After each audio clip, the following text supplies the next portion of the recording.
Ladakh demand 6 schedule.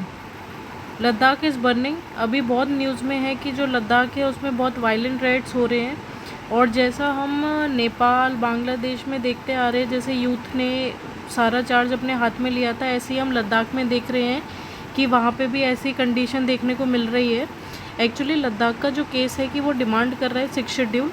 हम इसके बारे में आगे पढ़ते हैं। सबसे पहले हम लद्दाख का मैप देखते हैं। ये जो जम्मू कश्मीर है ऑन 2019 में अगस्त में ये यूनियन टेरिटरीज़ घोषित कर दी गई थी। लद्दाख और जम्मू और कश्मीर, ये हम देख रहे हैं 2 यूनियन टेरिटरीज़ है हमारी इंडिया की। जो लद्दाख है वो किस किस सीमा में टच होता है देखेंगे हम इसको। चाइना में ये टच हो रहा है यहाँ से। आप यहाँ से ऊपर की तरफ देखेंगे तो आपको अफ़गानिस्तान भी दिखेगा, और यहाँ पे राइट साइड में देखेंगे तो आपको अफ़गानिस्तान पाकिस्तान भी देखने को मिलेगा। नीचे की तरफ हम देखेंगे तो तिब्बत भी है। इसके साथ ही जो इसका कैपिटल रीजन है ये है लेह। कौन सी रिवर इससे पास होती है, ये आप देख रहे हैं इंडस रिवर। आगे जब हम बढ़ेंगे तो हम देखेंगे कि क्या हुआ है। ऑन सितंबर 24, 2025 लेह जो सिटी है जो यूनियन टेरिटरीज़ की लद्दाख में, उधर प्रोटेस्ट होता है for demanding the constitutional safeguard for the statehood and the tribal status escalating into violence. ये जो लेह लद्दाख है इसमें प्रोटेस्ट चल रहा था कि डिमांड कर रहे थे कॉन्स्टिट्यूशनल सेफगार्ड की, जो कि उन्हें किससे मिलेगा, शेड्यूल 6 से। अगर उसके अंदर लद्दाख को डाल दिया जाता है तो उनको सेफगार्ड मिलेगा, अपनी ट्राइबल स्टेटस मिलेगा, सेफगार्ड मिलेगा उनके स्टेटहुड को। लेकिन क्या होता है कि वो एक पीसफुल होने की जगह वायलेंस में बदल जाता है। रिजल्ट होता है उसकी मल्टीपल फैटिलिटीज़ होती है, इंजरीज़ होती हैं लोगों को, जिसमें 4 लोगों की तो मौत भी हो चुकी है। The situation highlight the growing tension in the region as the protest expressed. ये जो भी हो रहा है वो इंक्लूजन इन द 6 शेड्यूल में होने के लिए हो रहा है, ताकि जो लोग हैं वो अपने प्रोटेक्ट कर सके अपने रीजन की यूनिक ट्राइबल आइडेंटिटी को, लैंड राइट्स को, कल्चरल हेरिटेज को, in the wake of significant political recognition since 2019। अभी हम देखेंगे कि जो शेड्यूल 6 है वो कहाँ कहाँ पे है इंडिया में।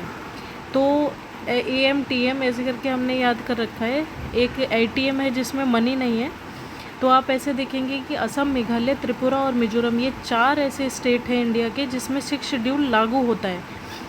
आप देखेंगे शेड्यूल जितने भी है 12 शेड्यूल्स में से एक 6वां शेड्यूल है, उसमें ये चारों स्टेट आते हैं। अब हम समझेंगे ये होता क्या है। जो 6 शेड्यूल है वो आर्टिकल 244 और 275 में जिक्र होता है इसका, जो कि एडमिनिस्ट्रेशन देता है ट्राइबल एरियाज़ का थ्रू किसके, ऑटोनोमस गवर्नेंस स्ट्रक्चर का। जब हम ऐसा देखते हैं कि जो गवर्नर होता है देन चीफ मिनिस्टर होता है, उसी के अंडर सारी चीज़ें होती हैं। लेकिन ये गवर्नर और चीफ मिनिस्टर, जब हम ऑटोनोमस रीजन की बात करते हैं या फिर 6 शेड्यूल की बात करते हैं, तो ये सारी चीज़ें एकदम से लागू नहीं होती कभी भी उस पर। एक ऑटोनोमस गवर्नेंस स्ट्रक्चर होता है, उनका खुद का स्ट्रक्चर होता है।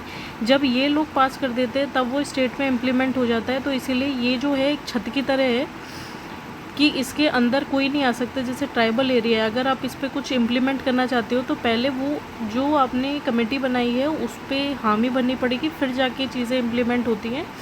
तो इसी तरीके की ये जो कमेटी ऑटोनॉमस गवर्नेंस स्ट्रक्चर बनाई गई, ये बरदौली कमेटी थी, उसकी रिकमेंडेशन पे बनाया गया, जो कि स्टेट गवर्नर को एम्पावर कर देता है कि वो ऑटोनॉमस डिस्ट्रिक्ट काउंसिल बनाए या ऑटोनॉमस रीजनल काउंसिल बनाए, जो कि इस स्पेसिफिकली ट्राइबल रीजन के लिए बनती है, जो कि उसकी पूरी सेफगार्ड करती है उसकी सारी लैंग्वेज को, जैसे कि यहाँ पे बताया गया है, जो उसकी यूनिक कल्चर को, उसकी लैंड आइडेंटिटी को, उसको कल्चरल हेरिटेज को।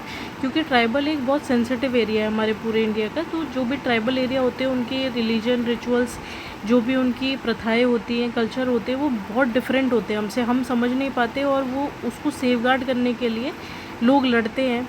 जैसे कि हमने हिस्ट्री में बहुत जगह देखा है कि ट्राइबल एरिया को किस तरह के डिस्ट्रॉय किया गया। तो किसी न किसी तरह ये भी 6 शेड्यूल के अंदर आके अपना ट्राइबल जो रीजन है उसको बचाना चाहते हैं, और यही वायलेंट राइट्स में तब्दील हो चुका है। आगे हम देखते हैं इसका कैसे चलेगा। तो this is all about Ladakh protest.